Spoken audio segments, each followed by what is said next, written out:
Ahoy hoy, I'm Planet Walk, and I've been on YouTube for quite a long time, and one of the videos that I made when I was getting into the whole flat earth stuff was a video responding to "There are no forests on flat earth, wake up." Now this video has managed to garner more dislikes than likes, and that is actually fair enough, because I made that video 2.5 years ago, and in this video I was trying to be edgy and funny, but I just came off as arrogant. But fortunately, we don't all stay the same forever. I myself have gotten better at what I do. So I've decided to take another crack at debunking "There are no forests on flat earth, wake up." Now one thing that people might ask is, why am I actually responding to this video? Because the person that made the video actually said, no, I don't believe what I said in this video, this was just a joke to try and make flat earthers look bad. Well, the thing is, flat earthers think that the video actually gets things right. So the first and foremost thing to keep in mind is that the person that originally made this video was not serious. But I will be treating it as if though they were, because the person doing the voiceover in the video that we are responding to today, they probably are serious. And just to avoid any confusion, the version of the video that we're watching today actually has a woman doing the voiceover, and she's a lot better at English than the person that originally made the video. So that's why we are responding to that version. There are no forests on Earth. When you read this headline out loud, even with the exclamation mark at the end, every sensible person will say that I'm out of my mind. Well, yes, because if you believe that headline, then yeah, you're out of your mind, especially with the exclamation mark at the end. And you will want to show me tons of photos with images of forests. I want you to believe that this is another trick. They make us think that this is a forest, when you actually are looking at 30-meter bushes. So a forest is defined as a large area covered chiefly with trees and undergrowth, and what you are showing on your screen fits that definition. But after watching this video, its headline won't seem so strange to you, because you will reverse your concept of forests by 360 degrees. Wait, I'll reverse my concept of forests by 360 degrees.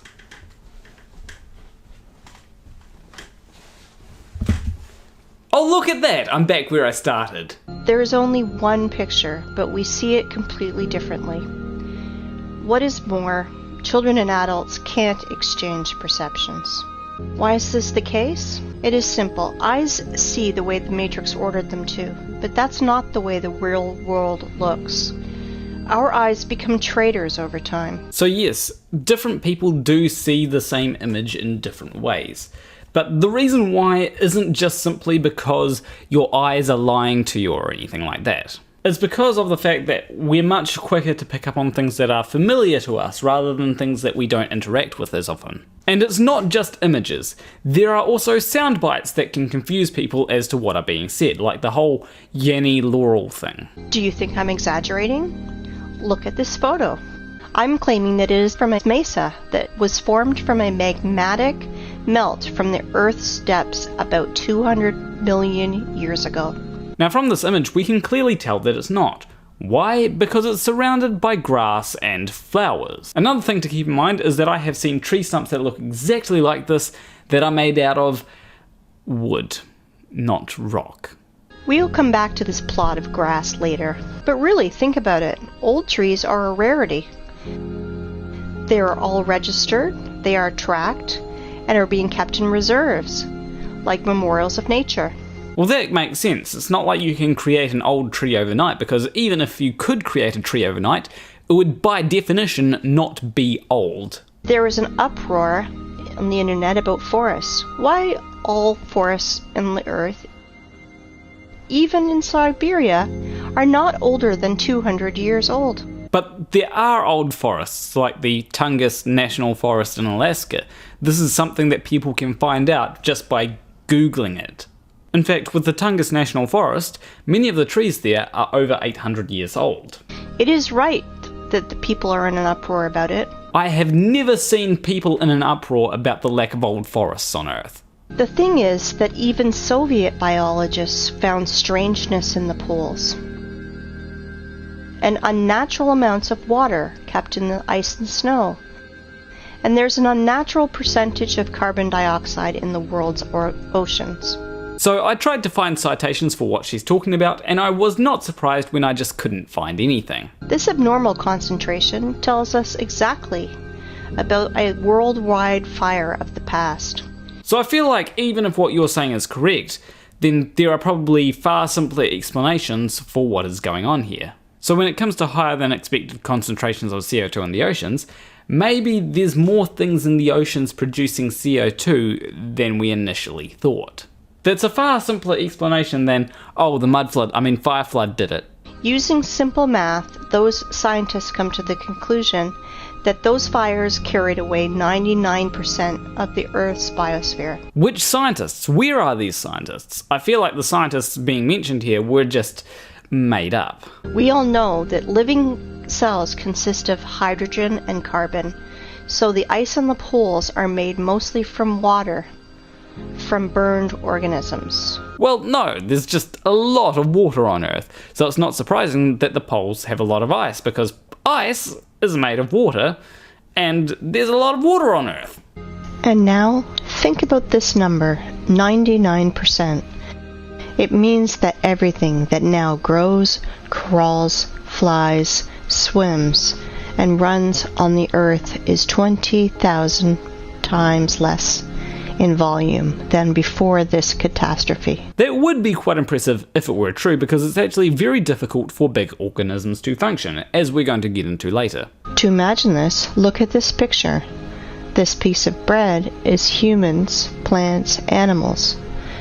Just this pathetic small piece of bread on this large transport truck represents Earth's biosphere before those times. Keep in mind that a lot of the claims in this video are completely unsubstantiated, and when she does try to provide some kind of evidence, she doesn't actually explain why that evidence points to what she thinks that it points to. I hope you understand that today's myth of overpopulation is just pure hoax and nonsense. So when it comes to overpopulation, it really depends on what you mean by overpopulation, because if humans used their resources far more effectively than what we do, then no, the Earth would not be overpopulated, but humans are really bad at managing resources. I mean, a lot of food does get thrown out that could otherwise be used to feed people that are hungry. And there are also other issues like the amount of electricity that people use, for example. If no food got wasted and people only used the electricity that they actually needed to use, then no, the Earth would not be overpopulated. But that's never going to happen. If plants can't fit broadwise, then we should fit them upwards, and then it should make sense. In this new theory, hypothetical forests of unthinkable height were drawn. Keep in mind that these forests that she's now talking about are hypothetical, not real. And here's the thing, we found these old photos. This is the vandalous felling of the sequoias in the California redwood between 1880 and 1920. These trees miraculously survived the planet's bombardment in 1816. Just imagine how many years this tree needs to grow to these sizes. So yes, some of the trees that you are talking about here were about 1,300 years old.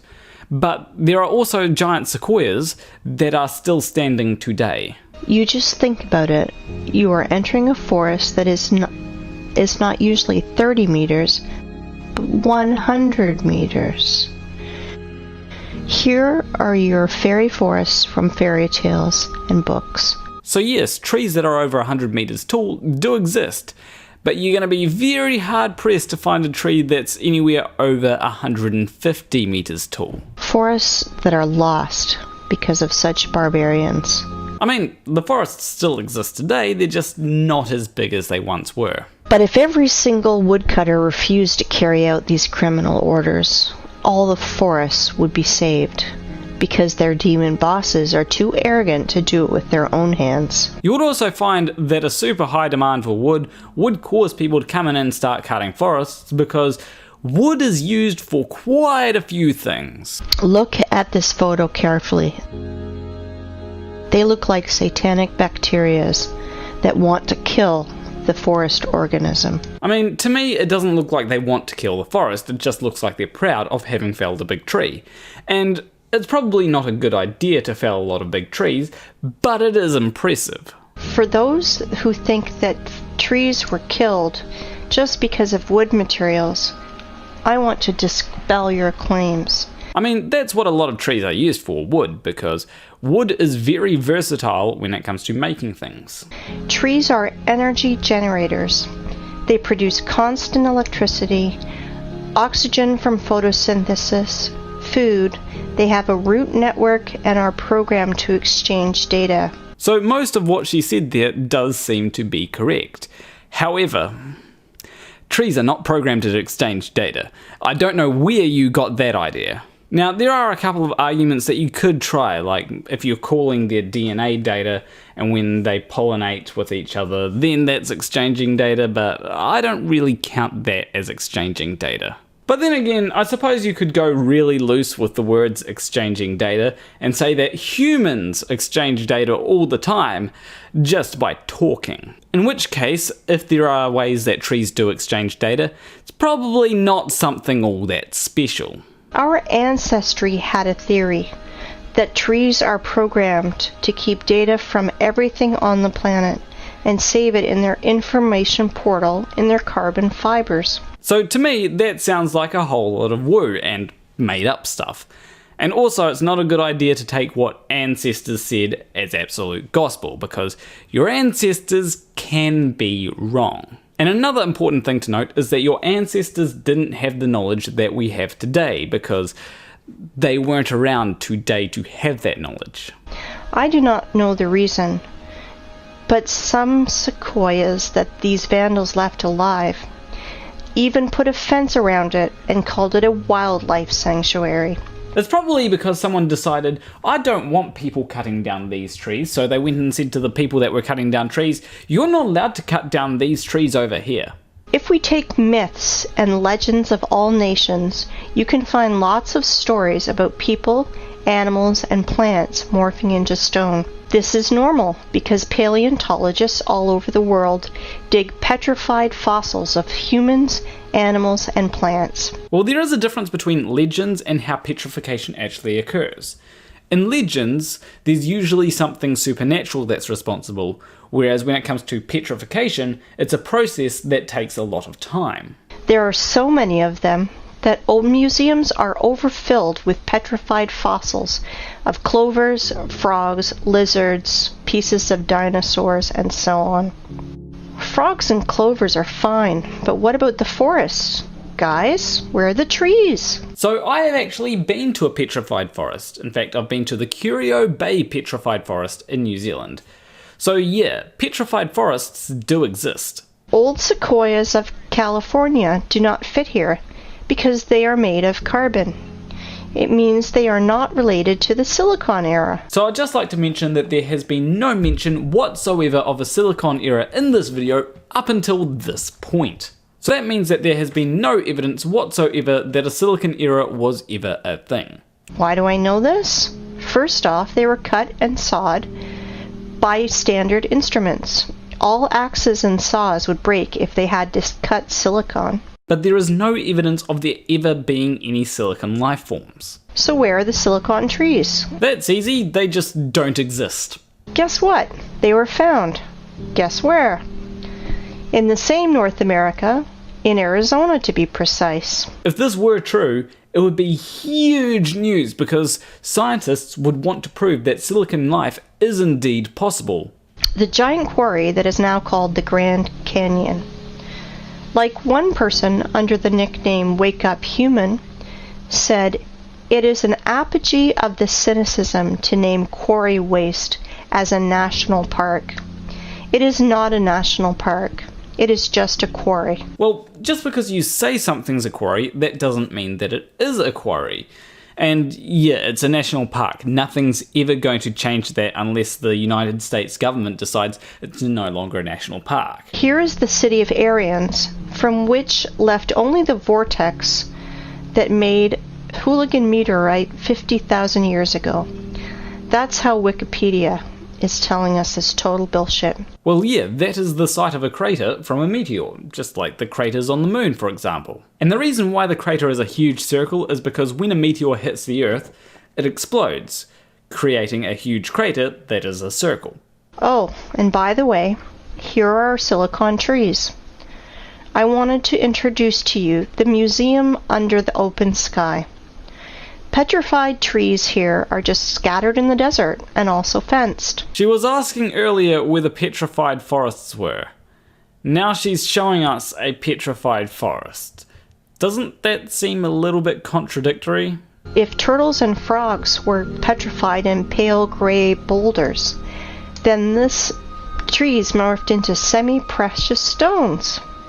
So firstly, I should probably explain what causes petrification. So petrification occurs when an organism is buried and then minerals are brought into the cells of that organism via groundwater. The minerals end up replacing the organic matter in the cells and then crystallizing, thus taking the shape of the organism. Some of the minerals that could be deposited into the cells are things like quartz, which would give it a nice and shiny look. Now, the narrator did try and point out that fossilized trees looked like they had precious minerals in them, whereas other fossilized organisms didn't look like they had precious minerals. But there is a problem with their assessment. Problem is that while some of the trees do look like they have shiny bits on them, some of them don't. And some of the other fossilized organisms also look like they have shiny bits on them as well. It is time to take stock. All our forests are young and do not grow higher than 30 meters. Well, considering some forests have trees that are up to 100 meters tall, that's just false. Remains of fairy forests were found in the sequoias of California. No, there's just some big trees in California, that's all.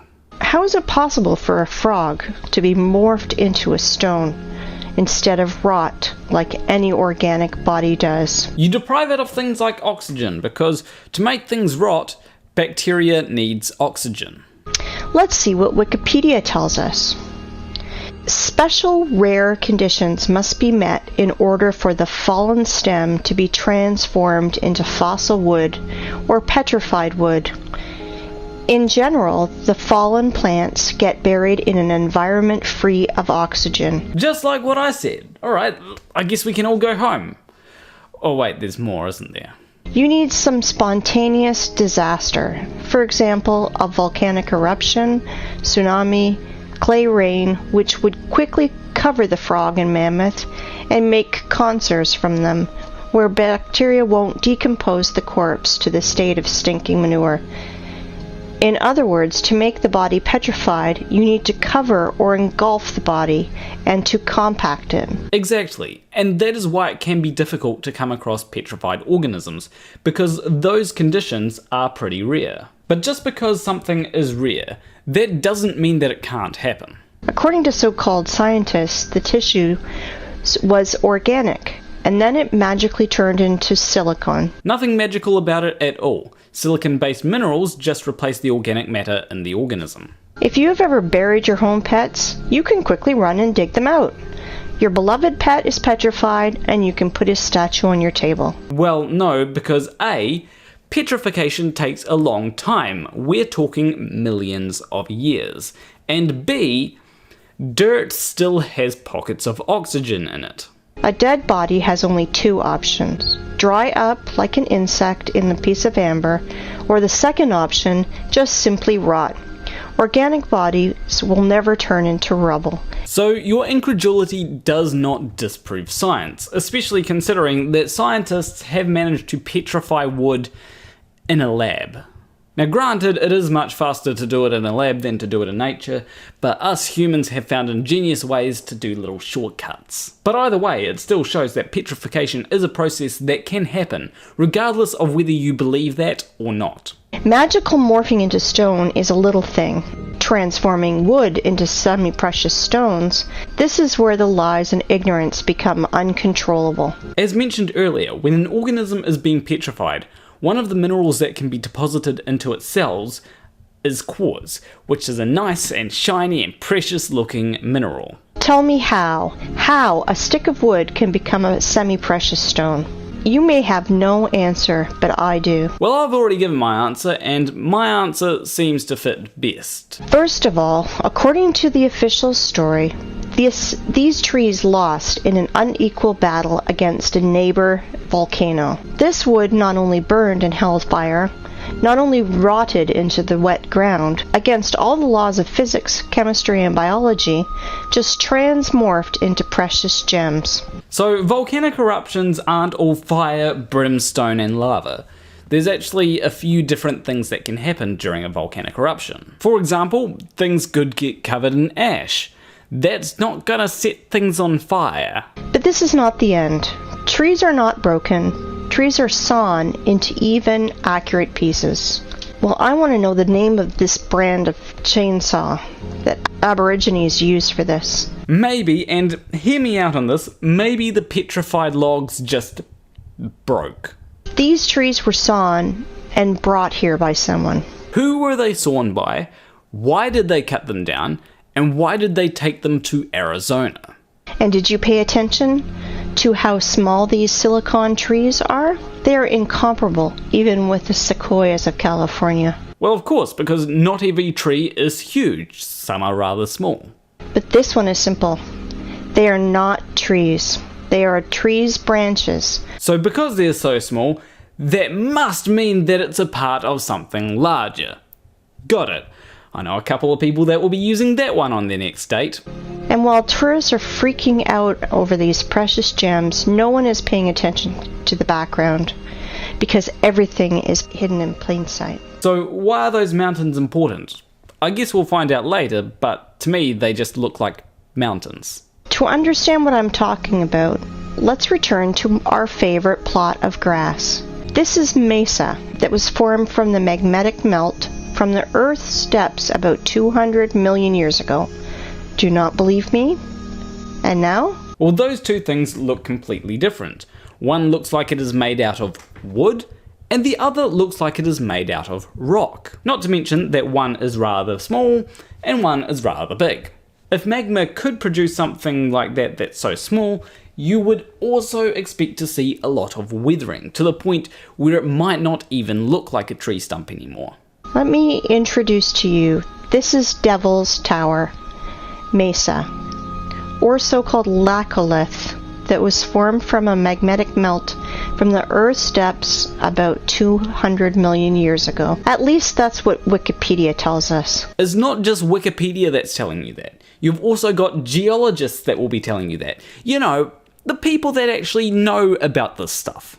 Let's come closer to our tree stump to look at his fantastically inexplicable columns. Let's look in the Wikipedia ones again. Igneous rock is formed through the cooling and solidification of magma or lava. Really? What a smart magmatic melt! It's just stood still and froze in the appearance of perfect hexagonal column for 300 meters in the sky. So the reason why there are columns there is because as the magma was cooling, it contracted. And this contraction meant that it started to crack. Now the reason why you only see the cracking along the horizontal axis and not the vertical axis is because there's nothing keeping the rock at the top from contracting downwards. However, with the rock at the outside of these mesas, there would be forces that would stop them from contracting inwards too far. Now why are these columns in hexagonal shapes? I'm not entirely sure on the answer to that. My guess would be is that hexagons are fairly close to a circular shape and you can have a hexagonal pattern that repeats forever without ever needing another shape. But as I said, I'm not 100% sure on this explanation, so I could be wrong. But there are other people that probably do know the explanation. Those people being geologists. I am not going to use my ignorance as an excuse to ignore everything that geologists are saying. So if any geologist wants to correct me on what I'm saying, feel free to. Have you ever seen what a fountain of lava looks like? In those times, lava had artificial intelligence. Really? So a small amount of lava that has just come out of a volcano isn't going to look the same as a giant mesa because the scales are completely different. Comparative analysis. All columns are hexagonal. Why exactly hexagonal? Because the universe's masterpieces are built in this form. There are no snowflakes exactly the same, but all of them are in a perfect hexagonal shape. Exactly, and that debunks your own argument, because snowflakes don't require any intelligence to form. They form naturally. Blind sheep cannot understand that our universe is fractal. That is why there is no difference in what scale you study it. In the scale of a mountain or the scale of a tree that everyone has outside their window. It actually does matter though, because sometimes things can get too big and break, or get too small and start doing freaky shit. And now let's open a botany textbook. Let's find the structure of any plant and let's compare it with our giant stump. We won't go deep into this. We only want facts that fall into our hands. So that sounds like it could lead to cherry picking, because you're only taking the facts that will support your narrative. If you want an idea of what the actual answer is, your best bet would be to go as in-depth as you possibly can. So it will be useless to try to argue against those facts. But that doesn't mean that I can't argue against the conclusions that you draw or the misunderstandings that you have. I want to introduce you to the cross-section of a stem of flax. Look, it seems like honeycombs in the middle. Wowzers, and they are all hexagonal. Well, what a coincidence. Well, as mentioned earlier, things don't need to be made of organic material to have hexagons. Take snowflakes, for example. If we remove skin around this flax, our stump skin is the same. Let's look at the small rocks around it, and guess what? Flax looks exactly like our stump from the bird's eye. Now, here is the big question. What exactly do you think those hexagons are? Because those hexagons aren't there just to look pretty. They represent something. And my guess is that they represent cells. And if they are indeed cells, and we accept that the mesa is a plant, then we run into a huge issue. Because that means that the hexagons on the mesa would be cells as well. And there's a bit of an issue when it comes to cells that get too big. When cells get too big, it becomes very difficult to distribute nutrients throughout the cell. And cells are constantly needing nutrients. And the only way that nutrients can get into the cell is through the cell walls. So if a cell gets too big, the center of the cell just won't get any nutrients because there's just not enough surface area for the cell to absorb all the nutrients that the cell needs. So this is why small cells do so well, because they've got a higher surface area in relation to their volume. Fibers do not go into the ground vertically. They gradually bend to transform into the root system like every tree does. So just because something looks like it has certain characteristics of a tree, that does not make it a tree. And now let's find out the height of the tree, which was a stump one day. Let's use the formula that I mentioned earlier. The diameter of our stump is 300 meters at the base. So if we calculate 300 over 20, we will get the height of, are you ready? 6 kilometers, 19,685 feet. So this is where everything comes crumbling down. In a more literal sense, if a tree were to try and get to 6 kilometers tall, it would just break before it even got there. If a tree were 6 kilometers tall, it just wouldn't be able to support the weight of its own branches, granted that the branches are proportional to the size of the tree. And even if you manage to figure all that out, with a tree that's 6 kilometers tall, it would have so much volume that there is no conceivable way you'd be able to have enough leaves to perform photosynthesis to provide energy for the entire plant. And it doesn't matter how big you make your leaves, because if you make your leaves too big, then they'll just all fall off due to their weight, provided that the tree hasn't already fallen over. Let me introduce to you Giant's Causeway in Ireland.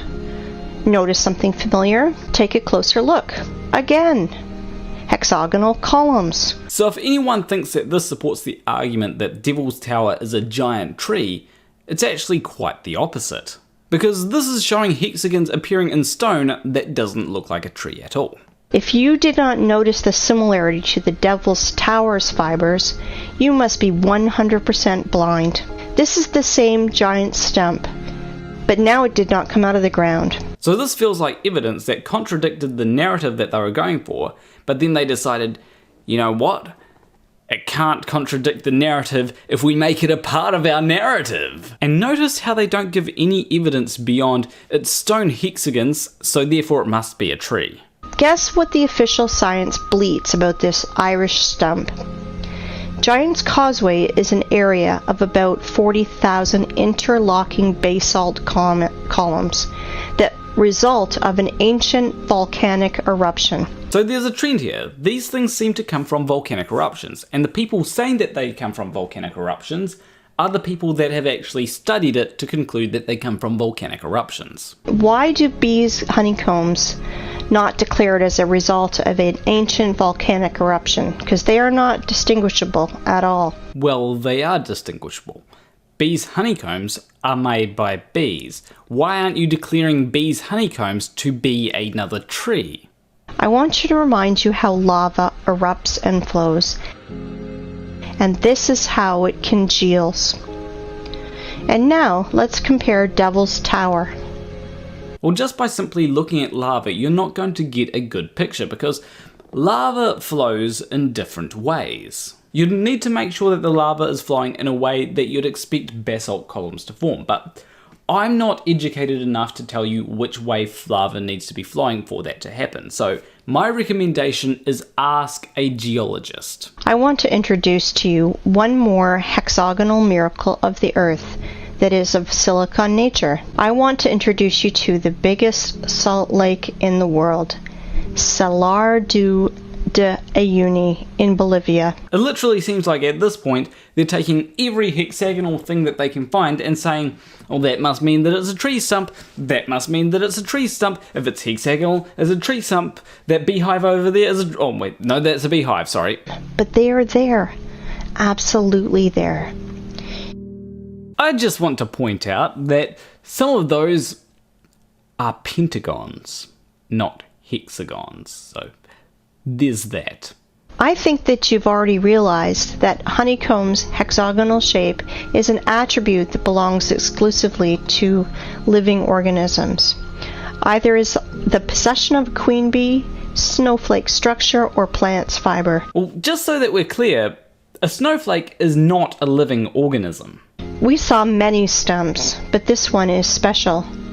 It has a flat surface on top, which means it was cut down. Or it could be that the mesa just formed that way. While we're flying, let's play a game. Find 10 differences. Though, there are only 2 differences. Material and size. Well, just because something looks like a stump, that doesn't mean that it is a stump. Things can look similar to one another and not be the same thing. This plateau is 3 kilometers in diameter. If we multiply 3 by 20, we will get a tree of 60 kilometers high. You know when I said about the problems of a 6-kilometer tree? Well, multiply that by 10. Let's play the game again. Find 10 differences.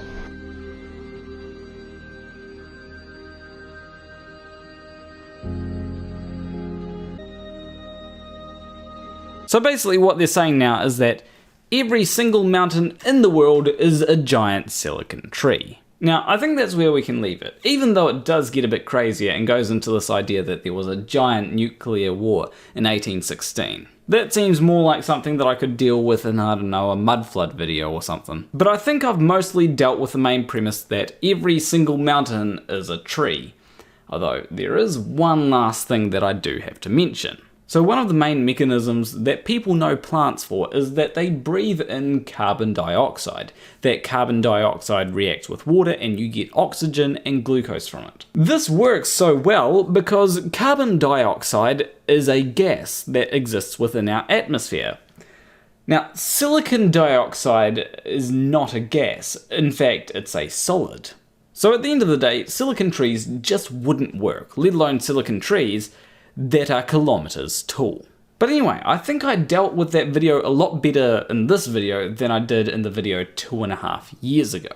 It also helps that this time I know that the person that made it wasn't serious, but regardless of that, people are still believing it. But anyway, leave a like and subscribe if you like this video. Don't forget to ring the bell so that you get notified of when I post videos. As always, a big shout out to my $20 or more patrons. What Jesus, Hugh Jarsz, M.C.Nutkin, Jane Spade, Wolfie, Morrie, and the Friendly Antinatalist. If you want to support me financially, you can do so on Patreon. There should be a link right there. But anyway, I will see you in the next video. Between you and me, thank you for watching. Alright, finally done with a 35-minute video. I wonder how long my next video is going to be. Oh, 34 minutes.